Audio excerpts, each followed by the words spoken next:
Nah, kita yang mencintai Ali, kita yang mencintai Rasulullah SAW, mari kita pertahankan ini, keyakinan yang benar ini. Mari kita pertahankan baqiyah min baqaya amal salihah. Sedikit saja amal soleh, mari kita pertahankan, yaitu ihya'i Asyura, ihya'il arba'in, ihya'i syuhada'i Karbala. Mari kita hidupkan tragedi Karbala dengan pertemuan seperti ini. Syukur-syukur lebih dari ini, syukur-syukur lebih besar lagi. Mari kita pertahankan sautul haq ini, suara kebenaran. Mari kita pertahankan. Nggak apa-apalah sekarang orang sedikit, insya Allah. Yang penting tidak yang penting harus ada, tidak dilupakan. Insya Allah lama-kelamaan akan dipahami oleh orang banyak. Di kalangan NU sendiri masih banyak yang belum paham. Nggak apa-apa, maklum belum ngerti. Allah madihim, fainahum la ya'lamun. Berilah kepengertian kepada orang-orang yang belum paham dengan peringatan Asyura, peringatan Arba'in. Ya Allah, berilah petunjuk kepada umat Islam, warga Nahdliyin, pesantren-pesantren yang belum mengerti tentang apa itu Yaum Asyura, apa itu Yaum Arba'in. Maafkan mereka ya Pak ya, karena mereka itu fa'innahum la ya'lamun, karena belum mengerti.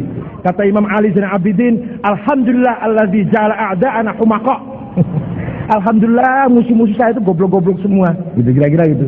Orang dungu-dungu, ahmak-ahmak. Gimana? Ya nanti dicarilah cara yang paling tepat bagaimana mengingatkan.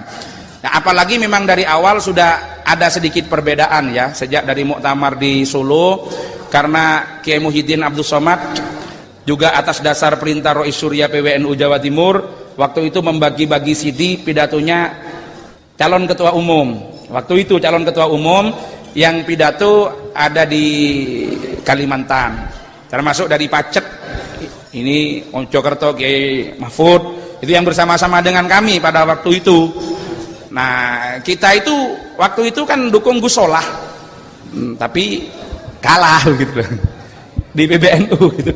Ini didukung Gus Solah tapi kalah gitu ya. Gimana ya, memang sudah ketentuannya begitu. Gus Solah hanya didukung oleh mayoritas PCNU di Jawa Timur dan hanya mendapatkan 80 sekian, tidak sampai 99 suara, sehingga tidak masuk pada putaran kedua. Karena di Jawa Timur hanya ada 44, itu mohon maaf ada 7 cabang yang belot itu. Di Jawa Timur semuanya udah sepakat ke Gus Solah, ada 7 cabang yang berbeda. Akhirnya kita kalah memang, dan kita sempat diceng beberapa kali. Ini masih menjadi pekerjaan berat kita. Tapi kemarin ketika ada penandatanganan kontrak kerjasama PBNU dengan Iran yang akan memberangkatkan mahasiswa ke sana, akhirnya jajaran Surya, Kiai Muhyiddin terus kontaki semuanya termasuk Kiai Miftah. Akhirnya tanda tangan itu dicabut dan digagalkan. Itu sempat terjadi itu, tapi kita awasi saja semampunya. Sampai ketum itu disidang di hadapan Surya. Awalnya sempat tidak ngaku, tapi kemudian karena bukti dipegang, teman-teman sudah pegang semua di Aswaja Center, Kiai Abdurrahman Nafis, Ustadz Idrus Romli, semuanya pegang.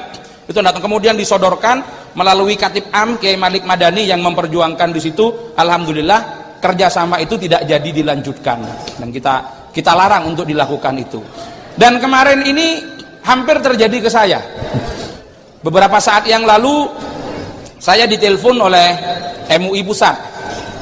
Alasannya kenapa? Karena di MUI Jawa Timur berdasarkan hasil rapat koordinasi di tiap-tiap daerah itu sudah ada kesepakatan untuk memberikan ketegasan fatwa bahwa Syiah itu sesat. Itu sudah dimunculkan dari rapat kerja se-ek-residenan di masing-masing daerah. Korwil istilahnya. Korwil 7, Korwil 6, itu semuanya sudah ada. Ya mohon maaf, draftnya memang dari kami. Draft yang menyebutkan kesesatan-kesesatan Syiah dan perbedaannya dengan Ahlus Sunnah, itu kami yang mengagucat. Kemudian diolah di MUI Jawa Timur, dikirimkan lagi ke daerah-daerah dan ditandatangani oleh semua ketua MUI dan komisi fatwa di daerah-daerah. Masuk lagi ke PWNU, ke MUI Jawa Timur tentang Syiah itu sesat. Nah, akhirnya ada telepon dari MUI Pusat meminta delegasi, dan saya yang diminta memang untuk diberangkatkan ke Iran. Alasannya sebelum itu ditetapkan biar melihat dulu kondisi Iran bagaimana. Ya untungnya saya tanya dulu kepada Rois Surya bagaimana, dan kemudian SMS itu dikirim ke macam-macam. Paspor saya sudah dikirim. Ternyata ketahuan kalau itu tidak dari MUI secara kelembagaan, hanya beberapa orang di MUI dan difasilitasi kedutaan terkait dengan peringatan hari lahir Iran. Kok saya diajak? Akhirnya yang membantu kiainya sampean bisa tanya, Kiai Lutfi Basori. Kiai Lutfi Basori kirim SMS ke semua pengurus MUI, tanya, akhirnya jawaban dari Kiai Ma'ruf Amin, bukan MUI secara kelembagaan tapi orang per orang. Akhirnya saya suruh pertimbangkan, saya tegaskan saya tidak jadi ikut, dan paspor saya tolak, tak tarik lagi, karena itu adalah Madinatul Fitan. Kemudian oleh Prof Baharun, itu kebetulan yang nulis tentang Syiah di Jawa Timur, kalau dalam bentuk disertasi itu pertama beliau dan saya kedua. Tapi beliau itu menulis dari segi tipologi Syiah di Jawa Timur, penelitiannya empiris, sementara saya penelitiannya kepustakaan. Nah, waktu itu beliau terus memberikan saran, sudahi, jangan berangkat, ini bahaya, khawatirnya nanti ke sana terjebak dan lain sebagainya.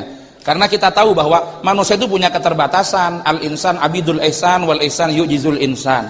Kemudian kita dijebak, kita dan sebagainya, nyampe sana kemudian diberi fasilitas macam-macam, kemudian ada kartu trufnya diancam, kalau diem kepada Syiah kemudian kita tidak tegas lagi untuk menyebutkan bagaimana Syiah, itu bahaya. Makanya harus hati-hati dalam konteks itu, harus hati-hati. Dan itu hampir terjadi ke saya, langsung ditunjuk dari MUI pusat. Di sana itu dibaca orang-orang termasuk Habib Zain Al-Kaf, siapa orang-orang yang tegas terhadap Syiah, yang akan mengancam perkembangan Syiah, itu akan diambil satu persatu. Lah mereka yang sering berangkat ke Iran itu bisa dicekoki hal-hal yang semacam itu. Makanya harus hati-hati ketika masuk ke sana. Nah, khawatirnya yang tidak tahan ini takut disuruh mut'ah di Iran, itu yang susah itu. Ya, disuruh mut'ah, difasilitasi, setelah itu mereka bisa merekam dan sebagainya, kemudian mengancam, awas lu, nih keras-keras ke Syiah, engkau tak tuduhno nih sambian tahu mut'ah neng Iran, itu loh. Padahal menurut Sunni itu kan tipis sekali. Apa perbedaan mut'ah dengan az-zawaj biniyati tolak yang itu diperbolehkan oleh madhahibil arba'ah? Bedanya kan hanya beda di sigot antara mu'akkad dengan ghairu mu'akkad, itu aja kan. Kalau dalam hatinya kan tetap sama begitu. Ya, prakteknya ada orang NU yang juga suka mut'ah walaupun namanya bukan mut'ah. Kadang-kadang yang haji musiman ke Saudi itu di Mekah 40 hari kawin, itu ada. Tapi kalau Gus Wahid lain, sama Bu Nyai berangkat, aman itu. Aman itu. Ada yang seperti itu ada itu. Lah, makanya hati-hati dalam menjalin kerjasama seperti itu. Bisa ada jadi apa? Ada cuci otak. Ya. Jadi ada brainstorming, ada cuci otak di sana. Ada cuci otak dan sebagainya. Kita diperkenalkan kehebatannya. Itu yang bahaya. Yang paling khawatir adalah dijebak. Kalau dijebak dengan cara-cara tertentu, kemudian kehilangan idealismenya. Nah, ini beberapa tokoh yang memang sering ke Iran dulu. Kalau dari kalangan MUI sekarang ada Umar Syihab, termasuk Pak Din Samsudin, termasuk ketum kita itu beberapa kali ke Iran itu. Lah makanya dalam konteks ini ya kita tertib organisasi, tapi kalau paham beda, kita harus tegas mengatakan tidak. Ya di Suriah, Jawa Timur itu selalu mengawal itu. Kiai Miftah itu tegas sekali. Kalau memang beda ya sudah, yang nyeleneh-nyeleneh kita kirim surat, kita SMS-i, kita tidak sepakat dengan pandangan ini. Mohon ada klarifikasi.